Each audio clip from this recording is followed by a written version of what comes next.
But Josh Hurd has found the opening goal. Aguero Diaz, 62nd minute, breaks the deadlock.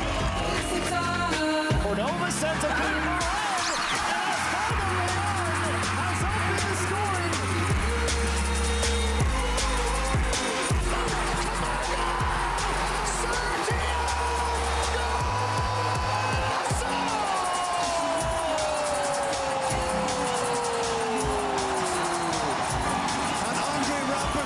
It's a collector's item. And the Wanderers lead by 2 goals to 1. The match's opening goal, Diogo Resurrecção.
Now that Canada may be the favorites to win this competition this time around. Let's hear from their manager, Jesse Marsch. Are we favorites against a good Mexican team, a good U.S. team? Like, you know, it's conjecture, right? But certainly the belief that our players have has grown, you know? So I don't, you know, maybe in the beginning when we played against Netherlands, France, and Argentina, I had to kind of say to them, like, come on, you're good enough. And especially if you meet the standards of the way we want to play the game, you can all be rewarded within this. That's no longer the psychological profile of what this project is no longer about building self-belief. It's about challenging the level at which we can execute in the biggest games and in emotional games. Right? And that is what will ultimately prepare us for what next summer needs to be. So this is an important time for us just to understand how we are ready to respond and play and be at our best in moments like this. I'm really excited to see how they respond to these matches, right? We have so much respect for Mexico to start with. Spending time with Javier Aguirre 3 weeks ago, and when we all had the press conference, like, he's had such a wonderful career. He's coached so many different places. He's done the national team several times. He's done a lot. There's a lot to learn from him, and I have a lot of respect for the way that he's reorganized the national team and made them, for me, more competitive and more similar to the great teams that I think they've had in the past. So this is a big moment for him and his team. I know that the pressure will be on in Mexico, but this is a big moment for us and our team, and we're excited about the challenge. The pressure for Canada seems more internal. The pressure for Mexico, absolutely external. Once upon a time when these two nations met, the feeling was, how much would Canada lose by? Now things have kind of changed. Canada haven't lost in their last 3 meetings. The last one coming in a friendly last September, it was a tough to watch because there was foul after foul after foul. 24 fouls committed by Mexico, just 19 by Canada as well.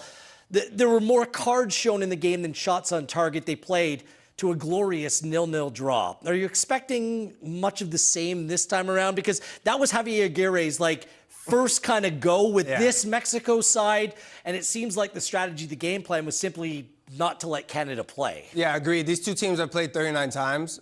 Mexico has won 24 of them. In history, Mexico have been the giants. I just don't think that's true today. And the last time that they played, I know that was Aguirre's first time, but it was literally Mexico's plan to hit the ball long, fight for seconds, foul Canada, frustrate them. I think we're going to see a little bit of that tonight, Wheels. But again, Mexico still have players within their squad, Alvarez, Jimenez, guys that could step up and show just glimmer of brilliance at a moment. So it's just going to be a mixed bag tonight. Some fouls, but also if there's a moment for them to step up, Mexico, and Canada doesn't press, I think they have players that could punish them. I mean, the moment was the Ice Teca. When you realize what this Canada group was about back in 2021, November 16th, the 2-1 victory, the snow, it's very different tonight. There's going to be a pro-Mexican crowd in attendance as well.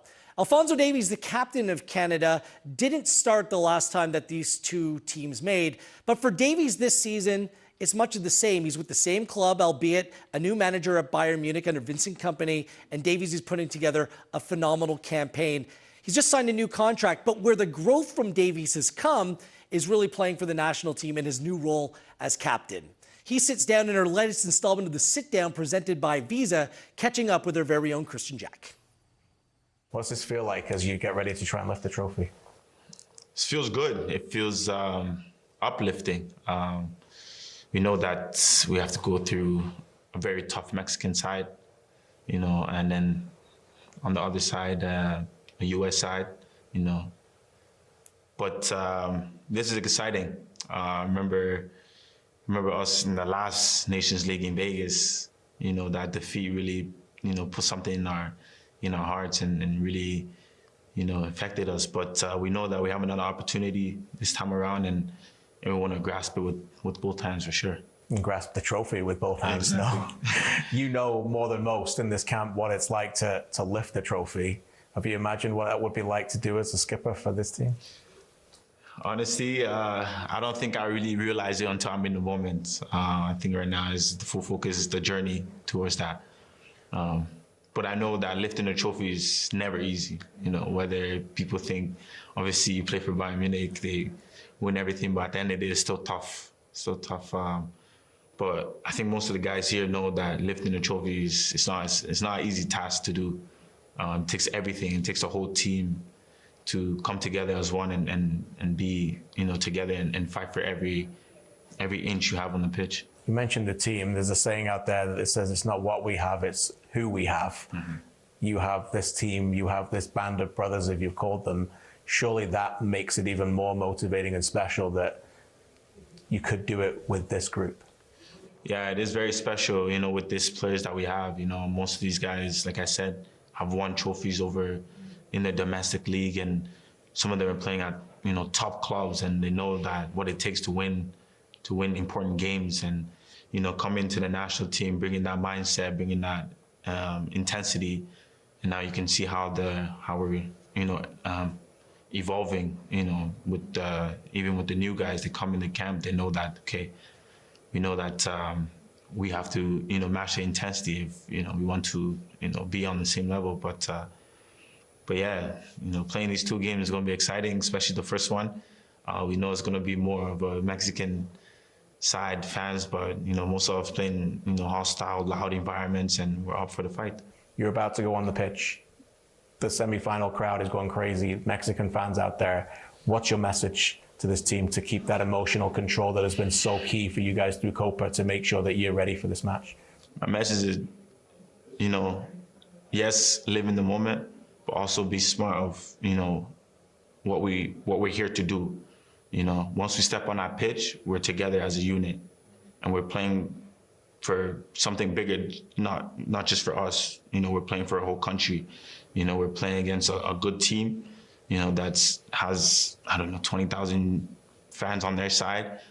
But we have, our, like you said, brotherhood. We have each other, and we have to be very smart each and every time, we want to get in a dispute, maybe that's what they want because they know that, we're a very aggressive team and they're going to play aggressive. But if we can stay with 11 on the pitch and we can, come together as one and have that bond, regardless of how hostile the environment is, if we can focus on our goal, we'll achieve it.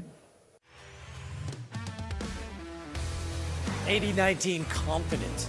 If you can't catch them, you foul them. Like, that's what they're trying to do. Clip his heels. We're going to head to La La Land next as we continue to tee up what Canada's team selection may look like tonight. This is Concacaf Nations League coverage right here on One Soccer. For too long, we've been told that greatness comes from somewhere else. Sorry, that ends now. We are the Canadian Premier League, proudly built for you and by you across this sovereign land, ready to take on the beautiful game on our terms. We may be young, but give us time and underestimate us at your peril. We'll keep grinding until everyone knows exactly who we are. Rosters filled with homegrowns, Canadian kids who just needed a chance, with dreams as vast as our horizons, made right here in Canada for all the world to see. Season 7 is here. We are the Canadian Premier League. Get stuck in.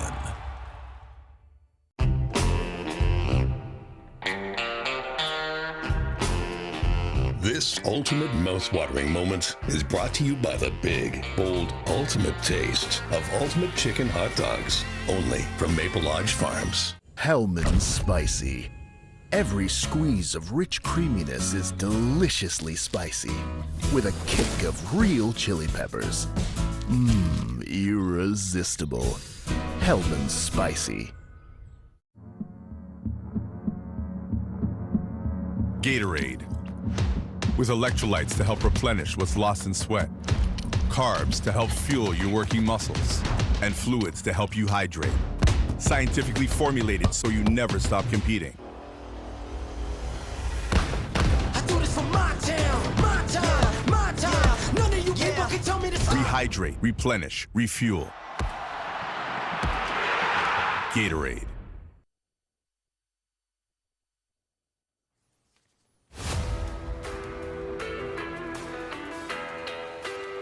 go back to the year 2000. What a magical time to be alive.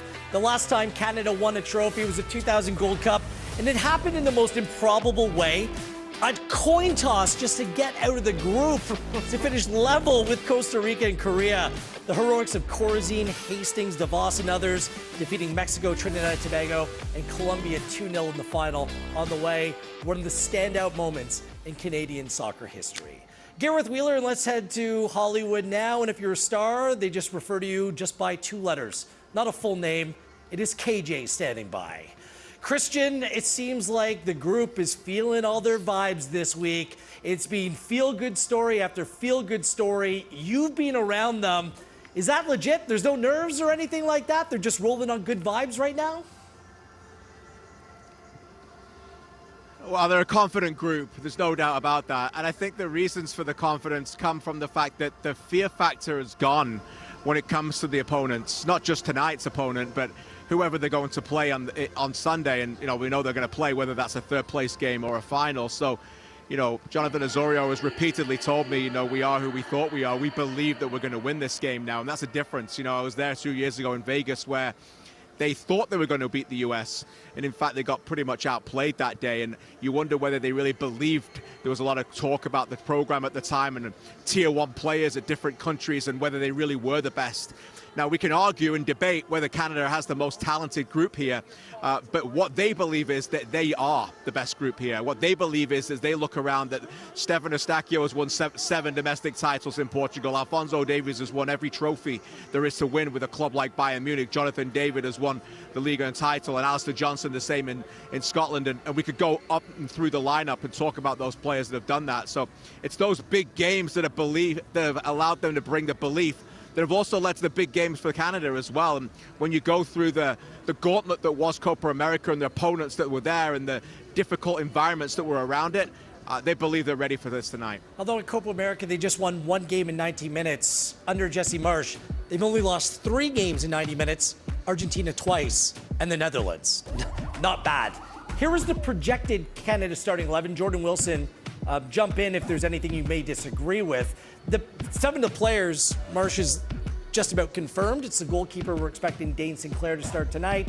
Kone joining Buchanan, and Ahmed joining Eustaquio in the midfield. Laren and David leading the line. We have some time to go through position by position. And KJ, you've been around this team all week, so I'd love to come to you on the goalkeeper. Tom McGill sent back to Brighton from his loan spell at MK Dons. He's not playing regular first-team football. Neither is Max Crepeau. So has Dane Sinclair earned the start here tonight? Or really, is this just a case of he's the one player that's playing regular football right now? I think it's a great question, Gareth. I would say that he has earned it within Canada in terms of the attitude that he brings every day. Jesse Marsch has told me that has improved dramatically, working on the mentality of Dane Sinclair to be, you know, a big mentality monster that goalkeepers are in all the best teams in the world. And he's got a lot of work to do on that. So I think there's a little bit of both to that. Because let's be honest, you know, Maxime Crepeau had a marvelous Copa America. Dane Sinclair got the nod in the 3rd place game, but you know, if Maxime Crepeau had managed to keep that form going since then into club level, then he would be starting tonight. We don't know who's starting, but I think we all imagine that looking at that projected 11, I would agree with you, Jordan and Gareth, that it's Dane Sinclair's net for now, and what he's going to do with that, we'll have to find out. An immense pressure on that player to believe that when you think about, okay, 15 months from now, you could be opening a World Cup in net for your country. That net is now yours. Let's see whether you can hold on to it. Yeah.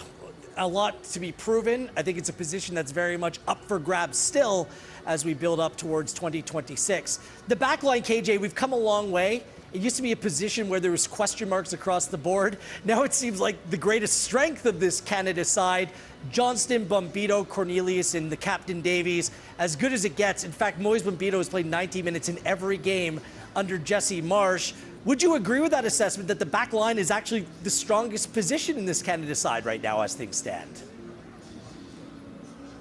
Yeah, look at how far we've come. I think, Gareth, you know it well. You've covered the team for a long time as well. The 3 of us have sat on many match night shows on One Soccer before Jesse Marsch was hired, thinking about this team and worried a little bit and have concerns about the back line. And when you're analyzing the Canada team, thinking that might be the weakest link, but it has been the foundation, and that's what the word that Jesse Marsch used to us this week. He came out on Monday and just picked that back four and just kind of shrugged it off and said, well, yeah, it's obvious that that's going to be the back four. It was not going to tell anybody any different, and that just goes to show you the confidence that he's got in the group. The athleticism with Cornelius and Bombito as a partnership. We have to talk about these from an individual point of view, that, okay, I understand why that we go individually, but collectively, defensively, that's what it's a job about. And Alistair Johnson knows that, and that's what he plays for at Celtic really well. And he told me that, you know, having these guys next to me consistently says a lot. So, look, I think the fact that Bombito and Cornelius are playing massive minutes in France for big clubs, chasing Champions League and European opposition for next year, says a lot. And, you know, look, Canada lucky to have them for sure.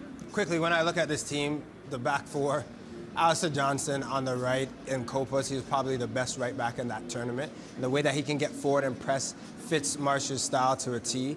You're looking at Cornelius, that left foot, the way he wins the ball high up the pitch. He's so dangerous to start the attack. Moise Bombito, 13 matches under Jesse Marsch, hasn't come off. The Iron Man. And someone that's 24 that was hidden. Before that was a position that we were looking at who's going to fill that role. And then Davies. What needs to be said more about Meep, the guy that goes forward? Maybe needs a goal tonight or a big moment or assist. But again, this back four is the cream of all crop. There's balance amongst that group, but they all can press, and the recovery speed for when the opponent plays the ball in behind. Bombito and Davies just make up so much ground so quickly. We want to get to the midfield, KJ, before we say goodbye to you. Tajon Buchanan seems like he may be a player that can make this Canada team even better, because we haven't seen the best of him over the last 2+ years for Canada. In fact, he hasn't picked up a goal or assist since Canada scored that famous goal, Buchanan to Davies, at the World Cup against Croatia, and his club form has been patchy as well. Is Tajon ready to go and take his national team performances to the next level starting here tonight? Yeah, I think it's a big night for him if he gets the nod. Both him and Kone, you know, opportunities to start to turn it up a little bit level at the levels of consistency that they've got. You alluded to it. I think the best player in Qatar for Canada consistently, the danger man. Obviously, your decisions to go to club level can have an impact on that, but he has got a bigger ceiling than most players who play out wide for this team, whether it's Ahmed, Schaffelberg, and others. So I think Tajon Buchanan will play a role here. I just wonder whether Jesse Marsch has got that trust from the start in this player. All the words this week have been about compact, stay tight, assure that maybe I can bring players on later who've got the fitness and the legs and the speed. So we'll see where Jesse Marsch goes, but undoubtedly, obviously depending on the situation of the game, but Tajon Buchanan is a massive part of what Canada are doing tonight and in the future as well. Thank you, KJ. I'm sure we'll be seeing a lot of you this weekend. Enjoy it tonight. Thanks, everybody. KJ joining us from LA. Let's continue to dissect the midfield. Wide areas is very interesting to me. Liam Miller, just on the road to recovery from injury. Richie Larea, who's been versatile. He's not fit. He's not good enough to go here. Junior Hoylett's been left out. Jacob Schaffelberg, who's been on fire for Jesse Marsch, has only played 15 minutes of club football this season, dealing with a hamstring. And Ali Ahmed looks like the most sure thing from those wide areas. So something to keep in mind as you look at this Canada team here tonight. I know you're curious who may start alongside Stefan Eustaquio in the midfield. On our projected 11, we put Ismail Kone in that role. Does he make the most sense for tonight, or is this more about looking ahead to 2026? It's a bit of both. I think it makes most sense for tonight because I think he's the most dynamic midfield to accompany Eustaquio in there. But I think it's a big call for Marsch. If you look at Chouinier's game as well recently, he's been trusted by Marsch to go in that midfield, and I thought he's done well. But when you look at Kone, you think about when you play Uruguay and the little overhead kick and the fact that he just has that it factor, Wheels. Whatever that is, that glimmer, that star quality that he can bring. I feel like playing him on tonight's occasion when you need a must-win and you're trying to go and compete for a trophy, Ismail Kone seems like to have a match of his career. Jesse Marsch said in the build-up to this one, he's starting to look like himself again. The move to Marseille really didn't pan out. On loan at Rennes, has just started 2 games for them. If he's back to the Kone that we think has so much promise, it changed the whole dynamic of that central midfield for Canada. Let's turn our attention up front. The story of David and Larin is one that has been record-setting for Canada. They've been in this mano-a-mano, head-to-head race for goal-scoring supremacy. David edging it right now. Larin did score against Panama in the friendly last fall. Jonathan David is coming off or putting together in what looks to be a contract year. He's going to be available on a free this summer. 23 goals, 10 assists in 41 games in all competition.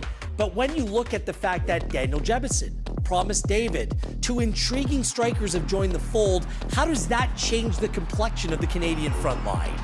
The players that come in, David, Jebison, obviously will help. But there's no man that can replace the Iceman on this squad, period. The way that he can find space, his work rate, the way that he's a fox in the box, no one can replace Jonathan David. And I also know Jesse Marsch regards him very highly. Knows that he's that guy, the missing piece, that can do so many things that no one else can do on this squad. I think it's a beautiful thing, and anyone who watches this team knows Promise David coming in, Daniel Jebison, these are great players and great additions that will add to this squad. But again, when you see that number 10, the Iceman, step up, there's no one like him. Laren's the debatable character amongst Canadian soccer supporters, even though he's rarely let the national team down. It's worth pointing out, he has yet to score in 2025. And for Canada, he's really not a 90-minute player, just playing 90 minutes once in his last 37 appearances. Okay, that's a Canadian story. When it comes to Mexico, Cesar Montes is out. This is the projected 11, courtesy of Mexican broadcaster TUDN in this game. They project Raul Jimenez to lead the line. Back in 2020, he suffered a fractured skull in really an ugly incident while he was playing for Wolves. He had 17 goals in the Premier League last season. This is his best season since that time. It's interesting that they project him to lead the line over Santiago Jimenez, who made a big money move from Feyenoord to AC Milan. I'm pointing out the striker area because that seems like the biggest letdown for Mexico in recent vintage is the fact that they haven't had a reliable number 9. They limped into this Final Four. They lost the first leg of the quarterfinal tie in Honduras 2-0.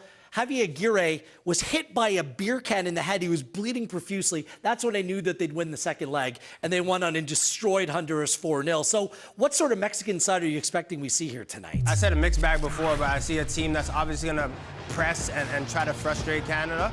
But also, too, they have players that can hurt them. Like you went through it, Wheels. If you give them space around the box, if you allow this to be a game where you get frustrated visibly, Mexico can hurt you. I said it midweek on our show, One Soccer Today, but scoring first is going to be huge today because for me, you can really puncture the tire of the Mexican fans and the Mexican players.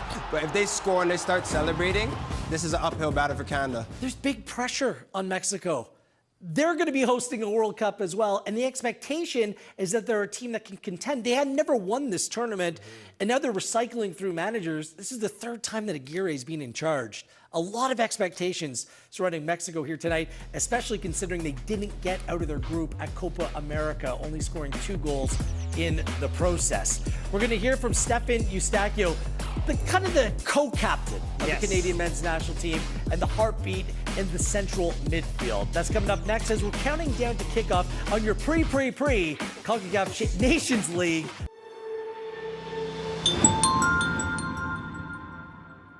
Are you having any fun? What you getting out of living? Who cares for what you've got if you're not having any fun? Are you having any laughs? Are you getting any loving? If other people do, why can't you have a little fun? And have a little fun. Hellman's Spicy.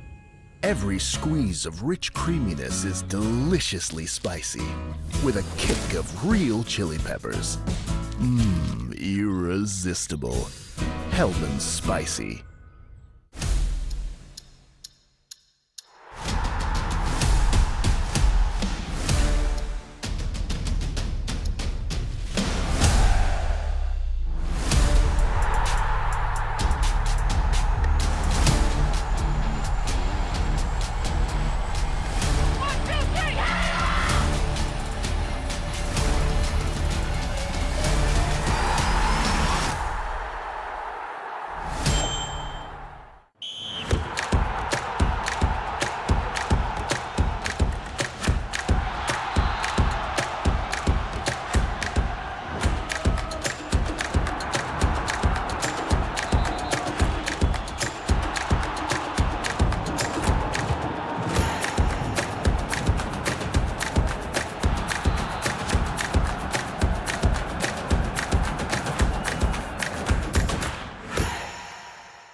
This ultimate mouth-watering moment is brought to you by the big, bold, ultimate taste of Ultimate Chicken Hot Dogs, only from Maple Lodge Farms.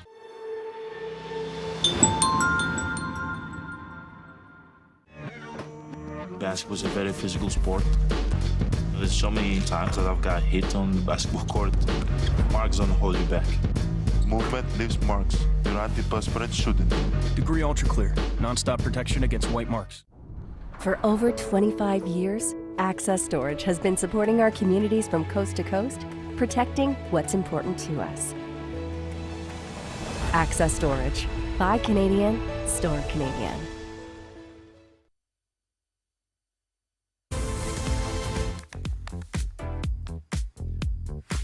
Love Los Angeles. To live and die in LA. Keep going. Is the place to be. That note. SoFi Stadium. I mean, this is a stadium right here. The home of the Chargers and the Rams, and the home to Canada, Mexico in the Concacaf Nations League semifinal tonight.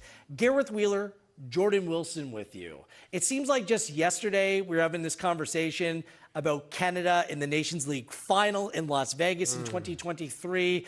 They were second best throughout in a 2-0 loss to the United States. They didn't qualify for the Final Four a year ago. It was Canada, Jamaica. I can't bring up these wounds again. It feels like that was too soon as well. So Canada back at the dance with the chance to go on and win a trophy. Convince me, why is it going to be a different story that's told this time around? Well, I'm glad you're painting the picture about the finals and when they lost to the Americans, because the Americans had Canada's number that day.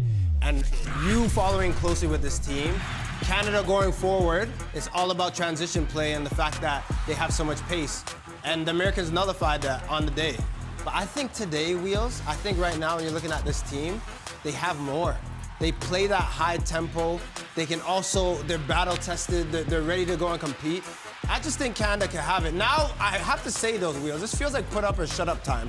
There's been so much positivity around this team, rightfully so, because obviously there's so many players to like. Jesse Marsch said they're lovable. But this is the time to go out and win. You have to make a final, and then you have to show what you're made of on Sunday. The personnel is better this time around. My biggest question is, what is Canada's strength now? It's the same as it was back then, pressing high, playing in transition. That day against the U.S., they didn't allow them to do that. Does Canada have a plan B? What is their second option? Are they tactically inclined to go on and systematically break down a team this time around? Time will tell. We're going to learn in a few hours' time from now. Stefan Eustaquio will clearly play a big role in that cause. There's no more reliable player in Canada's midfield. Cap number 48 upcoming tonight. In our latest installment of the Sit Down presented by Visa, he sat down to chat about the possibility at hand for this Canadian men's national team. You're 2 games away from potentially lifting a trophy for Canada. What does that sound like to you? It's amazing. Obviously, I think it's the shortest path, to win a trophy with Canada. It's only 2 games, but it's 2 games where it's going to be a very difficult environment. You've been following us, and you know that these types of games are hard against Mexico. So it's going to be a full stadium. Unfortunately, we're not going to have a lot of Canadians there to support us, but we know that we have the support of them at home, and I think the team is ready. You mentioned how difficult it'll be against Mexico, so let's go there first. You played them 4 times over the last 4 or 5 years. Obviously, the 2021 Gold Cup semi-final with the Herrera 99th minute killer at the end. The 2 World Cup qualifying games where you didn't lose, and then obviously the friendly recently. You're the only player right now in this squad who's started all those 4 games. Oh, yeah? Yeah. What do you remember about those, and what do you know about this team that you expect as an opponent? Okay, so the first game at the Gold Cup, I think it was a very good game. I don't think we were at the time at the level we are right now. I think Mexico had a tremendous squad with a lot of good players, and we did so well. And it was unfortunate to concede in the last minute, but I think we made the country proud, and it was good to reach the semifinals of a tournament like the Gold Cup. After that, on the World Cup qualifying, it was amazing to tie in the Azteca. We all know the history behind that stadium. The Jonathan Osorio goal was amazing. I think it was probably the first result away that I felt, like this team has potential. After that, the Eustaquio in Edmonton, that was probably one of our peaks as a team, in the past couple of years, and it was just amazing to win and to win well. And then, the last game. This is the friendly that just happened. You could see the shift that their mentality had towards us. I think they respected us, more than normal, and that means that we're just growing. We're starting to impose ourselves in Concacaf, and at the end of the day, it's good to feel this way, and it's good to play big teams like Mexico, and I think it's going to be an amazing game. You talk about the shift, and I think you're the best person to talk about this, because I remember you told me a story, when you flew over for that Eustaquio game, and some of the Mexicans were on the flight, and they looked like they were viewing you differently at the time, no? Yeah. So I catch the plane with Tecatito Corona, because he played at Porto, and at the time I was playing at Paços de Ferreira, and we catch the same flight. And he told me, "Are you guys bringing your full squad?" And I said, "Yeah." And he said, "Are you guys bringing Fonzie?" And I said, "Yeah." He's like, "It's gonna be hard."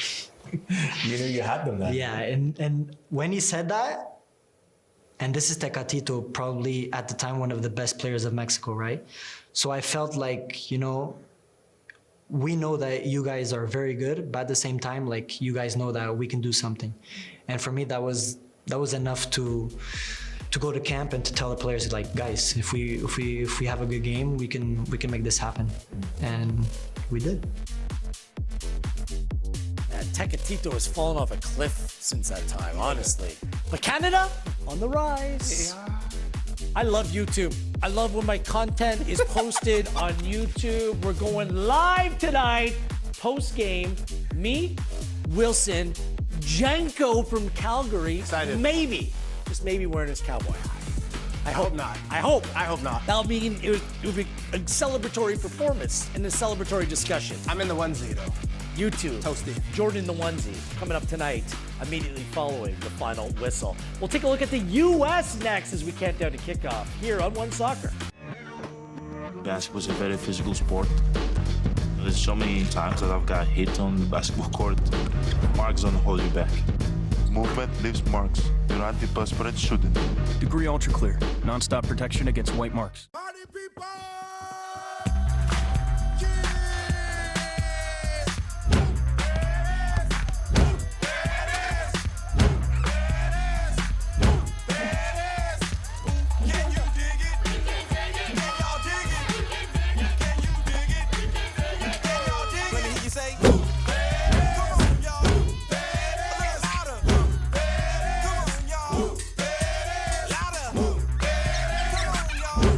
Hellman's Spicy.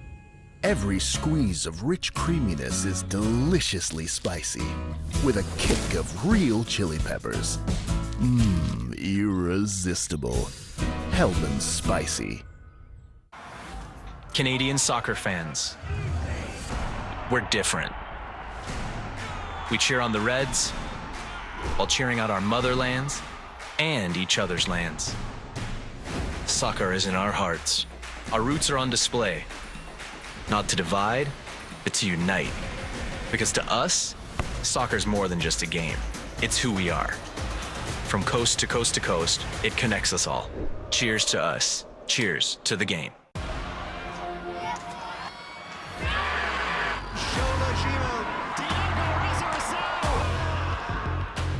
Absolute beauty from Tristan Borges.